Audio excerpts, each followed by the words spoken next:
The Expanse is a hot science fiction sci-fi TV series set in a future where humanity has colonized the solar system.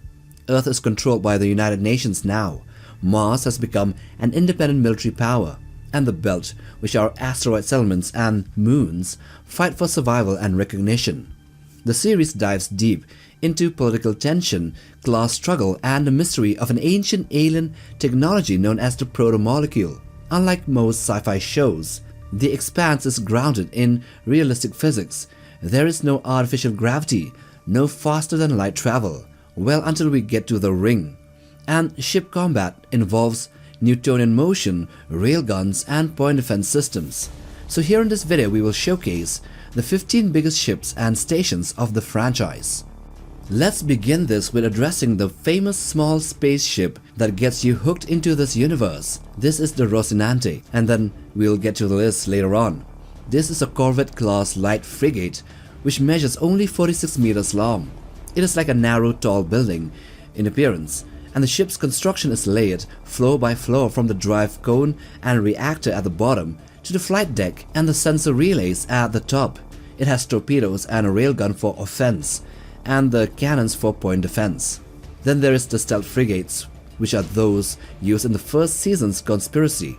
They are advanced warships measuring over 60 meters long, with radar-absorbing coatings and heat-baffling systems, making them nearly invisible to standard sensors. These ships are used for covert operations and ambushes. So okay, with that out of the way, let's get to the 15 biggest. At 15 we have the Scirocco-class assault cruiser. This one is one of the Martian Congressional Republic Navy's most formidable frontline warships, making its debut in Season 2. It is designed for both speed and power. It serves as a high-speed troop carrier and a heavy assault platform, capable of spearheading major combat operations. It measures 200 meters in length and 72 meters in width. It is roughly the size of 2 football fields and bristling with weapons. It is labeled as an assault cruiser and thus is heavily armed and fully capable of going toe-to-toe with other larger capital ships. Its main firepower includes a dorsal-mounted light railgun that fires high-speed or high-velocity projectiles capable of punching through enemy armor with kinetic force alone.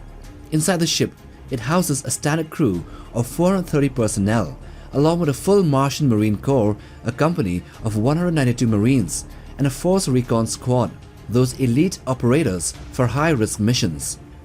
14. The Guan Xi. The Guan Xi is Mao's private yacht, a spaceship that measures 205 meters long. So Mao is the owner of one of the biggest corporations that operate in the asteroid belt. Due to it being a luxury spacecraft, it's the size of ships that normally transport 200 people or more, but however, it only has a dozen staterooms, which means it was meant for the ultra-rich. Each suite of rooms takes up nearly an entire deck of the ship, and also each has its own private bath. There is also a media center, a game room, and a lounge with a full bar and a large screen showing the view of the outside. Number 13. The Edward Israel. The Edward Israel is an old but sturdy bird, and it's got quite a lot of history. It was originally built as a colony ship. It was designed back in the early days of humanity's push into deep space. These colony ships were meant to carry equipment, people, and supplies for long journeys and help establish permanent outposts far from Earth. The ship itself has a bulky, rugged frame, showing its age and heavy-duty build. Some sections are wrapped in gold foil, which might look odd, but serves a real purpose. It helps reflect solar radiation and regulate temperature inside. At the front, the Edward Israel has 2 clams and soft bumpers, which are padded arms and magnetic grips used for mainly gently moving cargo around. In simple terms, the Edward Israel is like a tough old cargo plane that has been flying for decades, and it measures 210 meters long. Number 12. The Leonidas-class battleship. So this is a heavy warship used by Earth's United Nations Navy. It's not exactly cutting-edge tech, but it was a part of a last-ditch attempt to modernize their aging fleet. At around 270 meters long, it is armed with 2 medium railguns, 30 missile tubes, which can fire both regular and nuclear warheads, and over 20 point defense cannons, or the PDCs, for close-range threats like incoming missiles. It carries a crew of over 900 and can deploy 8 dropships with UN Marines. The Though not as advanced as Martian ships, it's tough. It is a reliable frontline combat ship nonetheless. Number 11. The Nathan Hale class battleship. This is a command ship designed to carry high-ranking officials and serve as a mobile headquarters during military operations. One ship in this class, the UNN Zenobia, even carried Secretary General Christian Avasarala during the Free Navy conflict. It is around 290 meters long, and while it is not built for frontline combat, it is still heavily armed with light railguns, 6 missile launchers and 16 PDCs for defense. It is fast, it is maneuverable for its size, and can carry at least one dropship for transport. Number 10. The Truman-class Dreadnought. So this one is one of the United Nations' most powerful and longest-serving warship, measuring 376 meters long. It is a massive dreadnought known for durability rather than sleek design. It is armed with 2 heavy railguns, dozens of PDCs, and up to 36 missile launchers.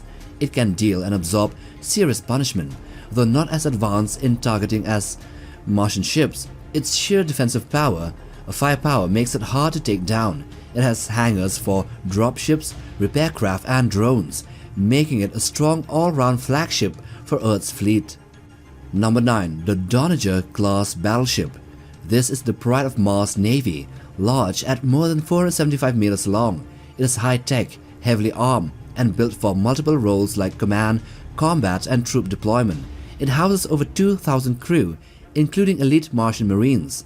Its standout weapons are 2 and possibly up to 4 ultra-heavy railguns, the most powerful in the system at that time, and along with 14 missile launchers and 44 advanced PDCs. It can even carry smaller escort ships inside its hangar, making it a true battleship carrier hybrid. Number 8. We now come to stations, and we begin with the Anderson Station.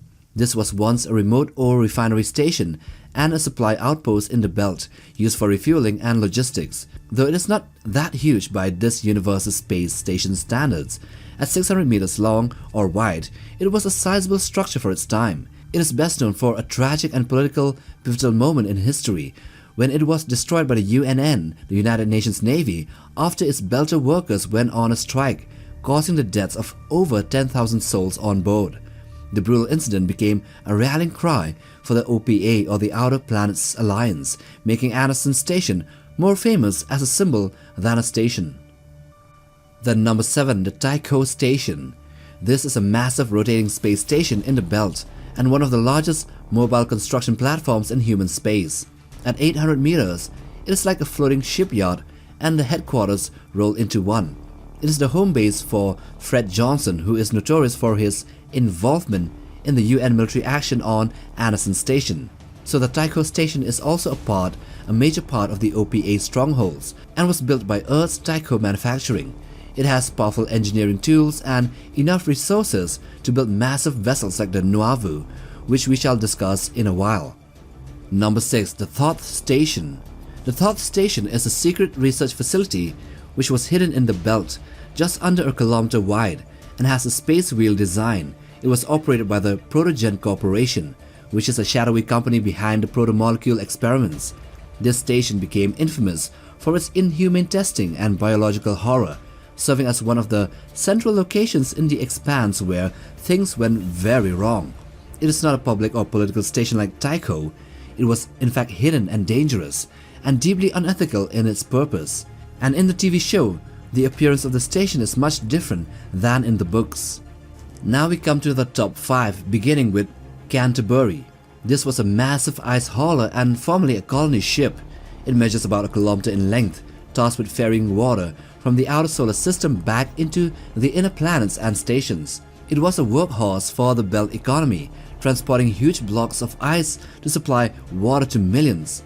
But it gained notoriety as the first victim of the protomolecule conflict, and was destroyed in a false flag operation that set off the events of the entire series. Despite being a civilian freighter, its destruction shook the entire system. Number 4. The Nauvoo. The LDSS Nauvoo was originally built as a massive generation ship by the Mormon Church. It was intended to carry colonists on a one-way journey to the Tau Ceti star system. It is shaped like a giant cylinder. It stretches over 2.4 kilometers long and nearly a kilometer wide, so vast that 4 Doniger-class battleships could fit inside the hull without touching the walls. After being abandoned for its original mission, it was repurposed by the Belt's rebel forces as the OPAS Behemoth, outfitted with weapons and reclassified as a flagship. However, the ship's civilian design made it structurally fragile for combat, and using its powerful railguns risked tearing the ship apart. Eventually, the vessel found a new and more stable role as the Medina Station, a central transport hub positioned inside the ring space, which oversees the gates to thousands of new worlds. Now on the third spot we have the Ring Station. This is an ancient alien structure over 5 kilometers in diameter and has railguns for defense. It is located at the very center of the Slow Zone, the mysterious space beyond the ring gate in the expanse. It was built by the Protomolecule creators. The station functions as the control hub for the entire ring network with over 1,000 gates connecting distant star systems across the galaxy. It manages traffic, enforces speed limits, and can activate extreme defensive measures to protect itself. In essence, the Ring Station is an AI-driven control center of the galaxy-spanning gate network of a vanished godlike civilization. Number 2. The Laconia Station. It is also nicknamed as the Stick Moons. This was a massive ancient shipyard built by the Ring Builders and discovered by a Martian Congressional Republic Navy probe. Orbiting a planet in the Laconia system, the station consisted of a vast towering structure that seemed to be in the process of growing an alien starship rather than assembling one, in the traditional sense. The ships constructed there weren't built piece by piece, but rather they were grown organically. The Laconia Station would become central to later events in the Expanse as humanity began to unlock dangerously and recklessly the secrets of the Ring Builders, an ancient race. And number 1. The Sol Ring. So the Sol Gate, also called the Sol Ring, is a colossal alien megastructure, a perfect ring roughly 1,000 kilometers in diameter, floating in space about 2 astronomical units or 300 million kilometers beyond the orbit of Uranus. It was built by the Protomolecule, using the remnants of the Eris Station after the Protomolecule had absorbed and incubated that on Venus for quite a time. Its creation was known cryptically as Del Work, and the ring serves as a gateway to the Slow Zone, which is kind of like subspace, and eventually to the many star systems beyond. So let's end this video with a few notable mentions. The first is the Asteroid Spotter, which would also have come at a 15th spot at 200 meters. And then there is the unfinished Garamang Ferronte battleship, which was at least 300 meters long. And there's the massive unfinished Ring Builder ship, which comes in at a few kilometers at the very least. And with that we end this video, and if you like this one, then watch this other one, that one in the end screen, and do hit that like button for support. Also smash that subscribe button to be a part of Legio Notebook. Till the next time, take care, boys.